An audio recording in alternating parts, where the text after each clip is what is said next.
5 extremely rare energies only empath chosen ones have. Have you ever walked into a room and instantly felt the weight of someone else's emotions without a single word being spoken? Have you cried for someone you don't know or felt joy that isn't yours? If you're nodding, you may already know you're different, and not just different in a vague, poetic sense. You're operating on a frequency most people can't even feel, let alone comprehend. This is not New Age fluff. This is ancient. This is sacred. This is the realm of the chosen empath, those rare souls who walk among us, not to dominate or to be seen, but to sense, to heal, to transform without asking for anything in return. And in this journey, we're going to dive into something few dare to talk about.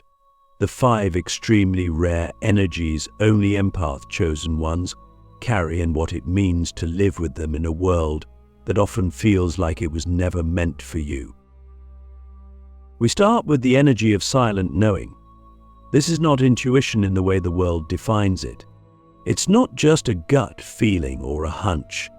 This is the kind of knowing that sits beneath the skin of reality, that whispers truths before they happen, that doesn't need proof, because it transcends logic. Have you ever known someone was lying, even when they were smiling and saying all the right words? Have you ever sensed the outcome of a situation before it even began? This is not coincidence. This is not imagination.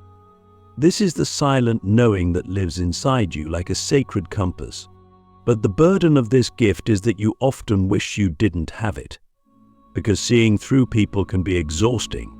Knowing the pain someone hides behind their eyes, feeling the grief they bury under laughter, it can make the world a heavy place.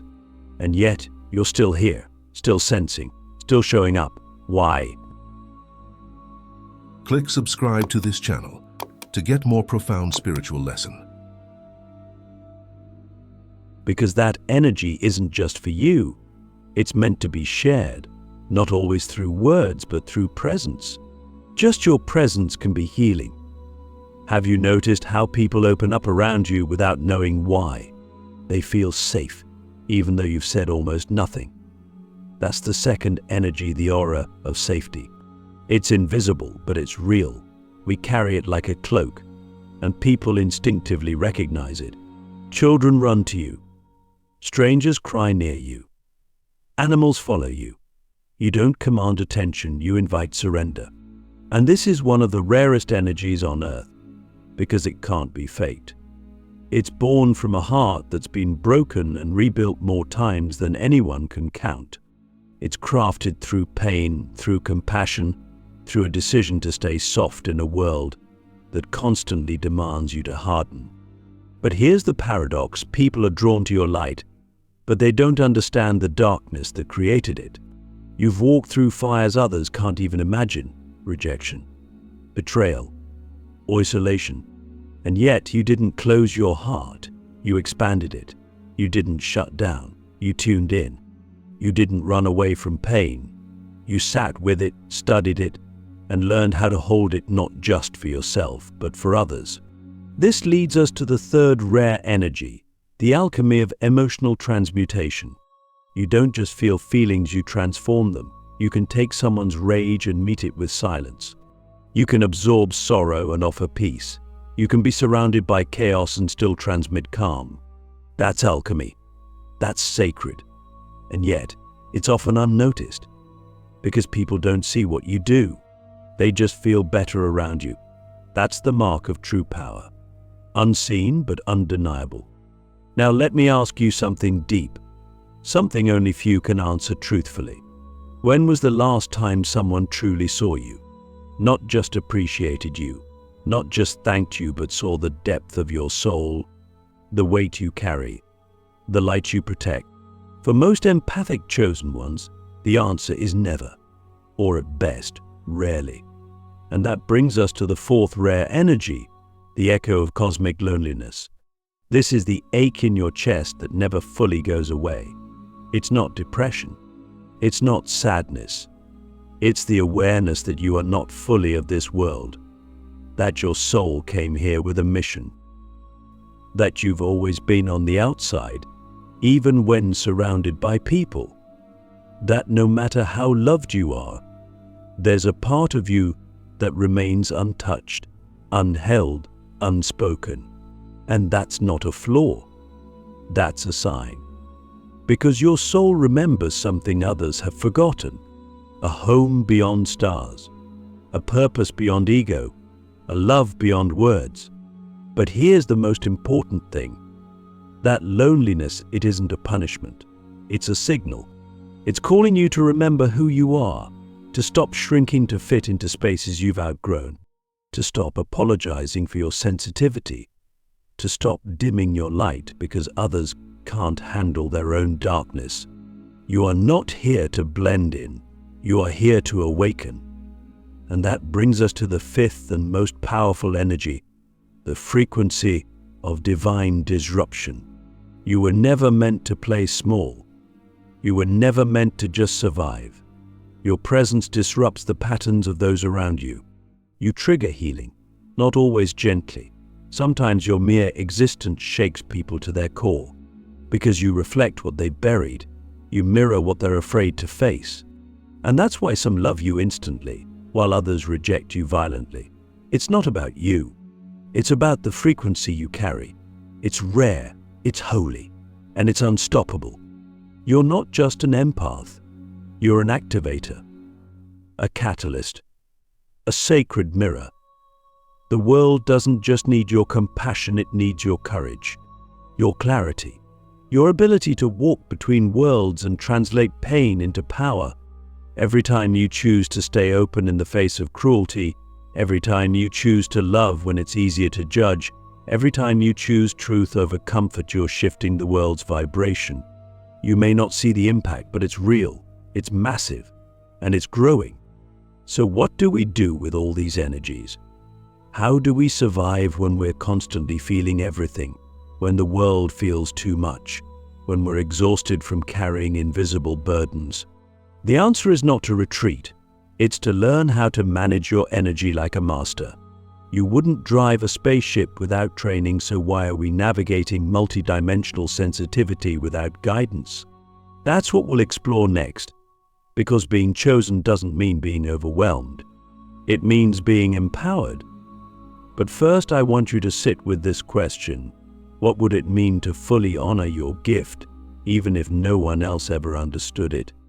Mastering the sacred technology of your soul. So many of us have been taught to suppress what makes us powerful. We've been told that sensitivity is weakness, that feeling deeply is a burden, that being attuned to energies is too much. But what if I told you that everything you've been shamed for is actually evidence of your advanced spiritual operating system? What if your empathy isn't just a trait, it's a technology? Not the kind made of wires or screens, but a sacred internal device, ancient and precise, designed to interpret the unseen layers of reality. You, as an empathic chosen one, are not broken. You are a finely tuned instrument in a world that has forgotten how to listen to music. To master this sacred technology, the first thing we need to realize is this: energy hygiene is not optional. You can't walk through a polluted city and expect to stay clean if you never wash. In the same way, you can't move through a chaotic world, absorbing everyone's emotional debris without clearing your field. And yet, so many empaths do just that. We take in everyone's pain, hold it in our bodies, and then wonder why we feel anxious, drained, or even physically ill. You are not sick, you're saturated. You are not weak, you're overloaded. And until you learn how to cleanse your field daily, you will continue to mistake other people's emotions for your own.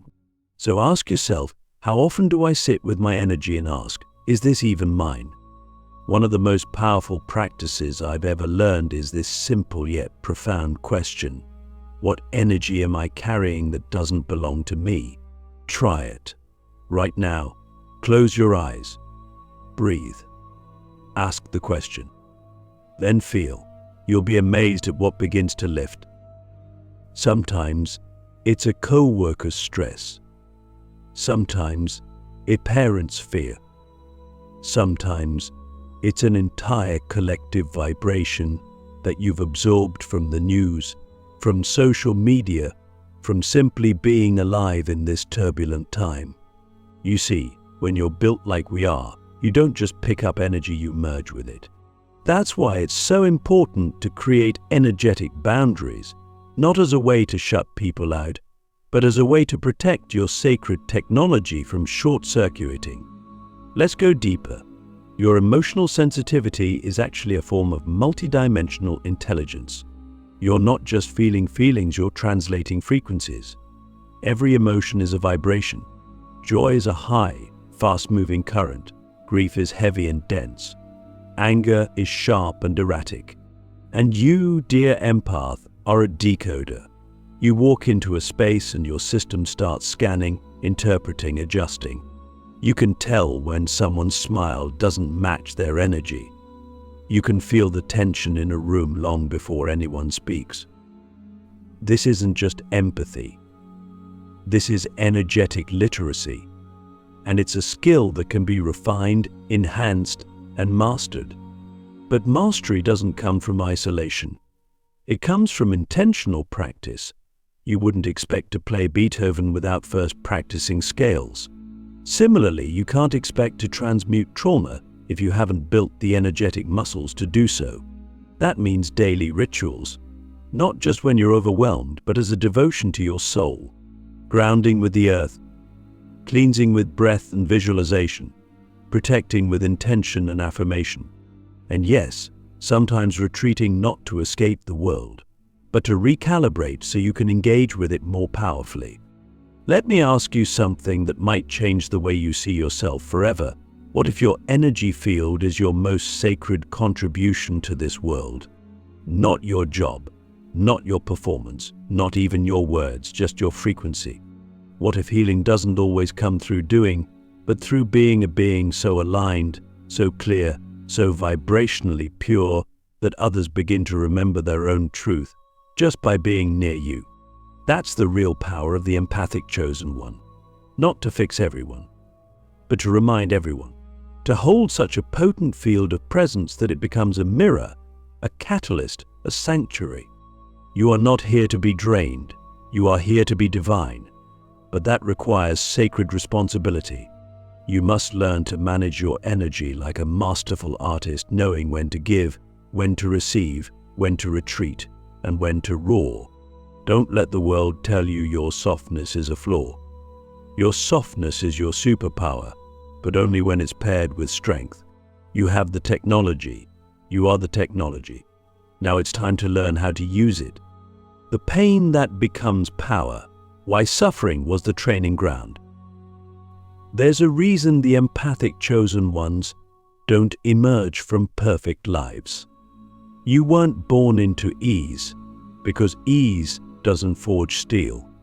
You weren't handed peace, because peace without contrast is meaningless. Your pain wasn't punishment, it was preparation. I know that's hard to hear, especially when the wounds still feel so fresh, when the betrayal lingers in your chest, when the childhood you deserved was replaced with survival. But here's the truth most won't say out loud. The deeper your suffering, the more potent your medicine. The more chaos you've walked through, the stronger your field becomes. You weren't just trained in pain, you were initiated in it. I think back to your darkest moments, not just the ones that made you cry, but the ones that made you question everything. The moments that cracked your heart open so wide, you didn't think you'd ever be whole again. Those were the moments the world thought you'd break. But you didn't. You bent. You fell. But you rose. And when you rose, something within you activated. A deeper compassion. A sharper intuition. A knowing that can't be taught in books or seminars. That's what no one tells you. Your pain upgraded you. It gave you access to dimensions of empathy, of wisdom, that others can't reach because they haven't lived it. The empathic chosen one is not someone who just feels deeply, they are someone who has been to the depths. That's why people trust you with their shadows. That's why strangers confess their secrets to you. That's why you can look into someone's eyes and see lifetimes of trauma they've never spoken about. Because you've been there, and your soul remembers. You don't just sympathize, you resonate. And that resonance is your power. But it came at a cost, didn't it? The cost was innocence. The cost was safety.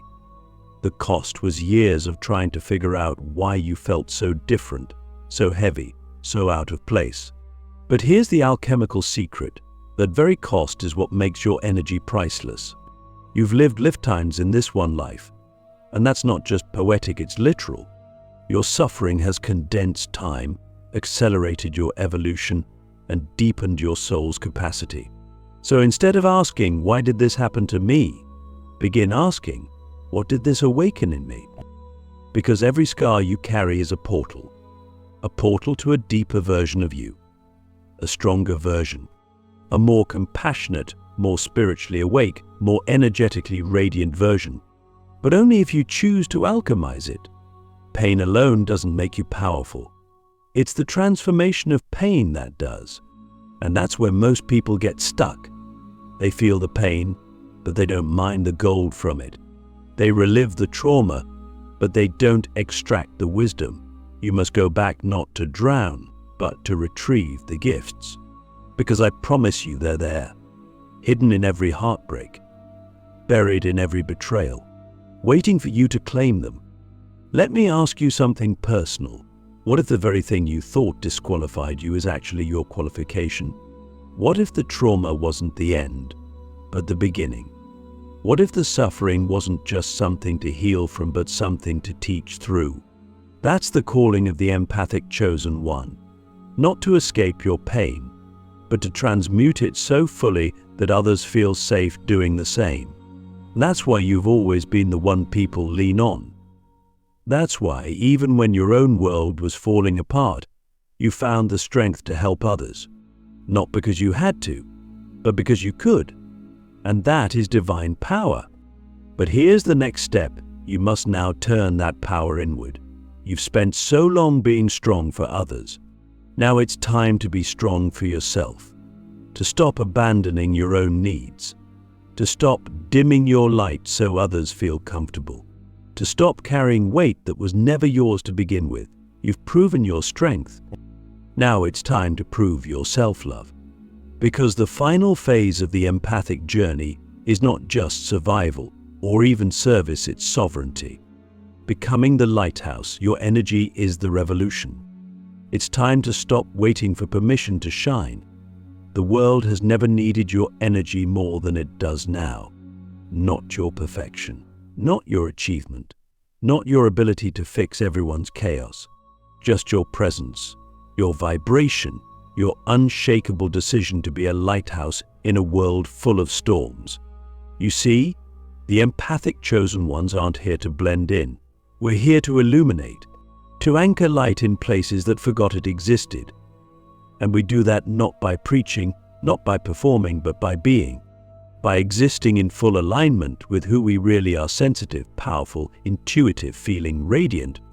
You are not too much. You are the exact frequency this world has been crying out for. And that's why it's been so hard. That's why the darkness tried to dim you early. Because it knew. It knew what you would become if you made it through the fire. And you did. You're still here, still rising, still holding love in a world addicted to fear. That's not a small thing. That's a revolution. And not the kind that makes headlines, but the kind that shifts timelines. What you realize that every time you choose compassion over judgment, every time you pause instead of react, every time you hold space instead of striking back, you are literally in the vibration of reality. This is why the journey had to be so intense. Because your energy field isn't ordinary. It's an instrument of divine disruption. You walk into rooms and things change. People get uncomfortable, not because you're wrong, but because your light exposes what's been hidden. Your calmness shakes up their chaos. Your clarity disturbs their confusion. And yes, sometimes they lash out, sometimes they retreat. Sometimes they label you as too sensitive or too intense because they don't have the language to describe what they're feeling around you. But you know, you feel it, you see it, and now it's time to embrace it fully. You are not here to chase validation. You are here to embody truth. And when you do, your energy becomes a beacon, a transmission. People may not understand it, but they'll feel it. They'll feel safer, lighter, more awake around you, even if they can't explain why. That's the gift of the empathic chosen one. You don't just speak truth, you broadcast it without even trying. Your nervous system is encoded with light. Your aura carries the memory of other realms. Your presence alters people, not through force, but through resonance. But here's the final piece. The lighthouse does not run into the ocean to save the drowning. It stands in its place, shining. And through that unwavering light, others find their way. You must now stop trying to rescue everyone and start standing in your own power. Not out of selfishness, but out of service. Because when you shine without apology, you give others permission to do the same. When you live in alignment with your soul, you activate others to remember theirs. That's the real revolution. Not yelling louder, but vibrating higher. So ask yourself this: what would happen if I stopped hiding? If I stopped apologizing for my light, my tears, my truth? Who would I become if I let myself be seen not by everyone, but by the right ones? Because the right ones are watching. The right ones are looking for you. They're tired of the noise. They're craving depth. They're praying for a signal, and you are that signal. Your path has never been about fitting in. It's been about rising above, not in ego, but in energy. You are the new template, the sacred rebel, the gentle warrior, the healer who heals through being. You don't need to become anything more. You just need to remember who you already are. And when you do, when you choose to live from that deep, divine frequency, you'll realize you're not just part of a spiritual revolution. You are the revolution.